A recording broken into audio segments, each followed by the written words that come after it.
آج کی جو خبر آئی ہے گولڈ مارکیٹ میں، وہ ایک ایکسپیکٹیشن کی جا رہی ہے کہ کوئی بڑی گراوٹ ایکسپیکٹ کی جا رہی ہے۔ نومبر کے بعد گولڈ میں سب سے بڑی ہفتہ وار گراوٹ دیکھنے میں آئی ہے، اور گزشتہ ہفتے گولڈ کی قیمت، سونے کی قیمت میں 3.6% کی کمی آئی، جس سے یہ تقریباً $3,204 فی آؤنس کے قریب آ کر رک گئی، جو کہ پچھلے مہینے ریکارڈ ہائی پہ پہنچنے کے بعد یہ گراوٹ ٹریڈرز کے اپنی پوزیشنز بیچنے کی وجہ سے آئی ہے۔ اس گراوٹ کی سب سے بڑی وجہ امریکہ اور چین کے درمیان جو بیسیکلی ناظرین تجارتی ٹینشن ہے اس میں کمی ہے۔ دونوں ممالک نے 90 دن کے لیے زیادہ تر ٹیکسز پر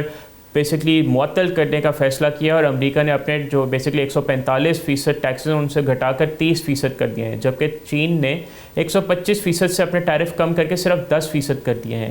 یہ جو ناظرین اقدام ہے، یہ تجارتی جنگ کو ختم کرنے کی طرف ایک اہم قدم ہے، جس سے سرمایہ کاروں کا خطرہ لینے کا رجحان بڑھ گیا ہے اور سونے کی ڈیمانڈ میں کمی دیکھی گئی۔ ساتھ ہی ساتھ امریکی ڈالر چوتھے ہفتے بھی مضبوط ہوا ہے، جس سے دوسری کرنسیز کے حاملین کے لیے گولڈ مہنگا ہوا ہے۔ ڈالر کی طاقت، امپورٹ پرائسز میں بھی اضافے اور کنزیومر انفلیشن ایکسپیکٹیشنز کے 7.3%